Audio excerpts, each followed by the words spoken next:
ನಮಸ್ಕಾರ ಸ್ನೇಹಿತರೆ, ನರ್ಸಿಂಗ್ ಇನ್ ಕನ್ನಡ ಯೂಟ್ಯೂಬ್ ಚಾನಲ್ಗೆ ಸ್ವಾಗತ. ಸರಿ, ವಿಷಯ ಬಂದುಬಿಟ್ಟು ನಿಮ್ಗಾಳೆ ಗೊತ್ತಿರುವ ಹಾಗೆ ಪ್ರಾಕ್ಟಿಕಲ್ ಎಕ್ಸಾಮಿನೇಷನ್ ಎಲ್ಲ ಒಂದು ಸೆಕೆಂಡ್ ಸೆಮ್, ಫೋರ್ತ್ ಸೆಮ್ ಮತ್ತು ಥರ್ಡ್ ಇಯರ್ ಮತ್ತು ಫೋರ್ತ್ ಇಯರ್ ಎಲ್ಲ ಒಂದು BS ನರ್ಸಿಂಗ್ ಸ್ಟೂಡೆಂಟ್ದು ಪ್ರಾಕ್ಟಿಕಲ್ ಎಕ್ಸಾಮಿನೇಷನ್ ಎಲ್ಲ ಕಾಲೇಜಲ್ಲಿ ಜೋರಾಗಿ ನಡೀತಾ ಇದೆ. ಸರಿ, ಅದ್ರ ತಕ್ಕನಂಗೆ ಕೆಲವೊಂದಿಷ್ಟು ಹುಡುಗರು ಕೇಳ್ತಾಯಿದ್ರು, ಅಣ್ಣ ನಮ್ಮ ಕಾಲೇಜಲ್ಲಿ ನಡೆಸೋಕ್ಕೆ ಎಲ್ಲನೂ ಕೂಡ ರೆಡಿ ಇದ್ದಾರೆ, ಬಟ್ ಎಕ್ಸ್ಟರ್ನಲ್ ಸಿಗ್ತಾ ಇಲ್ಲ ಅಂತಂದು. ಕೆಲವೊಂದಿಷ್ಟು ಹುಡುಗರು ಆಳೆ ಮುಗಿದಿದೆ ಅಂತಲೂ ಕೂಡ ಹೇಳಿದ್ರು, ಬಟ್ ರಿಸಲ್ಟ್ ಯಾವ ಬರುತ್ತೆ ಅಂತ ಪದೇ ಕೂಡ ಕೇಳ್ತಾಯಿದ್ರು. ಸರಿ, ಆ ಒಂದು ವಿಚಾರ ಇಟ್ಕೊಂಡು ಈ ಒಂದು ವಿಡಿಯೋ ಮಾಡ್ತಿದ್ದೀನಿ. ಸರಿ, ಏನಿಲ್ಲ, ಸಿಂಪಲಾಗಿ ಜಾಸ್ತಿ ಇವತ್ತು ಮಾತಾಡೋಕೆ ಹೋಗಲ್ಲ. ನಿನ್ನೆ ನಮ್ಮ ಒಂದು RJHS BS ನರ್ಸಿಂಗ್ ಅಂತ ಏನು ಫ್ಯಾಮಿಲಿ ಅಂತ ಇತ್ತು, ಆ ಒಂದು ಇನ್ಸ್ಟಾಗ್ರಾಮ್ ಪೇಜಲ್ಲಿ ಒಂದು ಫೋಲ್ ಹಾಕಿದೆ. ನೀವು ಯಾರೆಲ್ಲ ವೋಟ್ ಮಾಡಿದ್ರು ಭಾಳಷ್ಟು ಹುಡುಗರು ಸುಮಾರು ಒಂದು 6,000 ಮೇಲೆ ಹುಡುಗರು ವೋಟ್ ಹಾಕಿದ್ದೀರಾ. ಕೆಲವೊಂದಿಷ್ಟು ಹುಡುಗರು ವೋಟ್ ಹಾಕಿಲ್ಲ, ಯಾಕಂದರೆ ಇನ್ನೂ ಕೂಡ ಅವ್ರು ಮೇ ಬಿ ಈಗ ಫಸ್ಟ್ ಸೆಮಿಸ್ಟರ್ ಹುಡುಗರು ಆಗಿರಬಹುದು. ಈಗ ಯಾರೆಲ್ಲ ಮುಗಿದವ್ರಂತೂ ಆಲ್ಮೋಸ್ಟ್ ಮುಗಿದಿದ್ದವ್ರು ಎಲ್ಲನೂ ಕೂಡ ಹಾಕಿದ್ರು. ಸುಮಾರು 6,500 ಹುಡುಗರು ಹಾಕಿದ್ರು. ಅದರಲ್ಲಿ ಪರ್ಸೆಂಟೇಜ್ ಮೇಲೆ ಹೇಳೋದಂತಂದರೆ ಇದು ಯಾವುದೇ ರೀತಿ ಕನ್ಫರ್ಮೇಷನ್ ಅಂತ ಹೇಳಕ್ಕೆ ಬರಲ್ಲ, ಜಸ್ಟ್ ಹುಡುಗರದೆಲ್ಲನೂ ಕೂಡ ಒಂದು ಅಂದಾಜು ಮಾಡ್ತಾಯಿದ್ದೀನಿ ಅಷ್ಟೇ. ಇಲ್ಲಿ ಏನಪ್ಪ ಅಂತಂದರೆ ಅದರಲ್ಲಿ ಯುವರ್ ಪ್ರಾಕ್ಟಿಕಲ್ ಎಕ್ಸಾಮ್ ಕಂಪ್ಲೀಟೆಡ್ ಅಂತ ಹಾಕ್ಬಿಟ್ಟು ಒಂದು ಕ್ವಶನ್ ಮಾರ್ಕ್ ಆಗಿದೆ, ಏನಾದರೂ ನಿಮ್ಮ ಎಕ್ಸಾಮಿನೇಷನ್ ಏನಾದರೂ ಕಂಪ್ಲೀಟ್ ಆಗಿದೆಯಾ ಅಂತಂದು. ಸೊ ಅದ್ರ ತಕ್ಕನಂಗೆ ಹುಡುಗರು yes and not started at and on going ಅಂತಂದರೆ ಈ ಮೂರನ್ನ ಆಪ್ಷನ್ ಕೂಡ ಇಟ್ಟಿದ್ದೆ. 60% ಆಲ್ಮೋಸ್ಟ್ 60% ಹುಡುಗರು ಏನಪ್ಪ ಅಂತಂದರೆ ಎಸ್ ಅಂತಲೇ ಹಾಕಿದ್ದಾರೆ.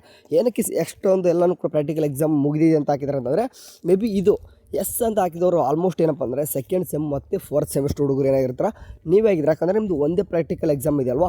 ಸೊ ಹಾಗಾಗಿಬಿಟ್ಟು ನಿಮಗೆ ಆಲ್ಮೋಸ್ಟ್ ಒಂದು ದಿನದಲ್ಲಿ ಅಥವಾ 2 ದಿನದಲ್ಲಿ ಮುಗಿಸ್ಬಿಟ್ಟಿರ್ತಾರೆ. ಇಂಟರ್ನಲ್ ಆ್ಯಂಡ್ ಎಕ್ಸ್ಟರ್ನಲ್ ಎಕ್ಸಾಮ್ ಮುಗಿಸ್ಬಿಟ್ಟಿರ್ತಾರೆ. ಸರಿ, ಹಂಗಾಗಿಬಿಟ್ಟು ಭಾಳಷ್ಟು ಹುಡುಗರು ಏನು ಮಾಡಿದ್ದಾರೆ ಎಸ್ ಅಂತ ಹಾಕಿದ್ದಾರೆ. ಬಟ್ ಎಲ್ಲರದ್ದು ಕೂಡ ರಿಸಲ್ಟ್ ಬರುತ್ತಾ? ಇಲ್ಲ, ಎಲ್ಲರದ್ದು ಕೂಡ ಮುಗಿಲೇಬೇಕು, ಎಲ್ಲರದ್ದು ಎಟ್ ಎ ಟೈಮೇ ರಿಸಲ್ಟ್ ಬರುತ್ತೆ. ಸೊ ಹಂಗಾಗಿ ನಾಟ್ ಎಟ್ ಸ್ಟಾರ್ಟೆಡ್ ಅಂತಂದರೆ ಇದು ನನಗೆ ತಲೆ ಕೆಡಿಸಿದ್ದು.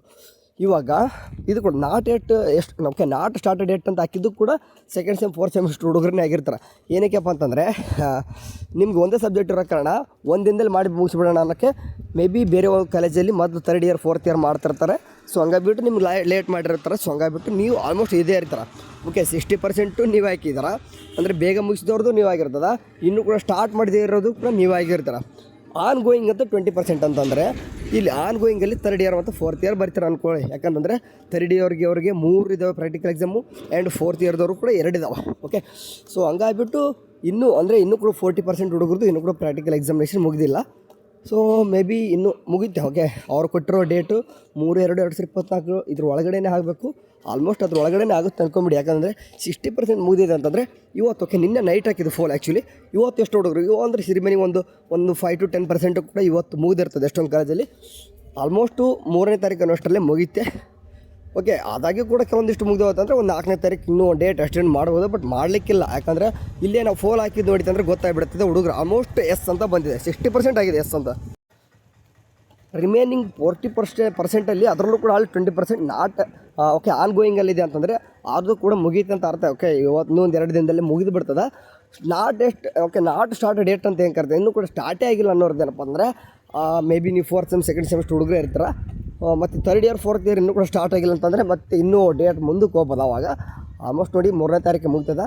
ರಿಸಲ್ಟು ವಿತಿನ್ 6 5 or 6 ನಿಮ್ಮ ರಿಸಲ್ಟ್ ಬರೋ ಸಾಧ್ಯತೆ ಜಾಸ್ತಿ ಅದಾವೆ. ಸರಿ, ಇದಿಷ್ಟೇ. ಅಂದರೆ ಸಿಂಪಲಾಗಿ ಒಂದು ಅಂದಾಜು ಮಾಡೋಣ ಅಂತ ಬಂದಿದ್ದು. ಇದು ಯಾವುದೇ ರೀತಿ ಅಫಿಷಿಯಲಾಗಿ ಅನೌನ್ಸ್ಮೆಂಟ್ ಅಲ್ಲ, ಅದೊಂದು ನೆನ್ಪಿಟ್ಕೋರಿ. ಇದು ಯಾವುದೂ ಕೂಡ ಗ್ರೂಪಲ್ಲಿ ಕೂಡ ಶೇರ್ ಮಾಡೋಕ್ಕೆ ಹೋಗಲ್ಲ, ಜಸ್ಟ್ ಯೂಟ್ಯೂಬಲ್ಲಿ ಅಷ್ಟು ವೀಡಿಯೋ ಅಪ್ಲೋಡ್ ಮಾಡಿರ್ತೀನಿ. ನೋಡ್ಕೊಂಡು ಏನೋ ಸ್ವಲ್ಪ ತಿಳ್ಕೊಳ್ಳಿ ಅಂತ ಮಾಡಿದ್ದೆ ಅಷ್ಟೇ. ಬಾಯ್.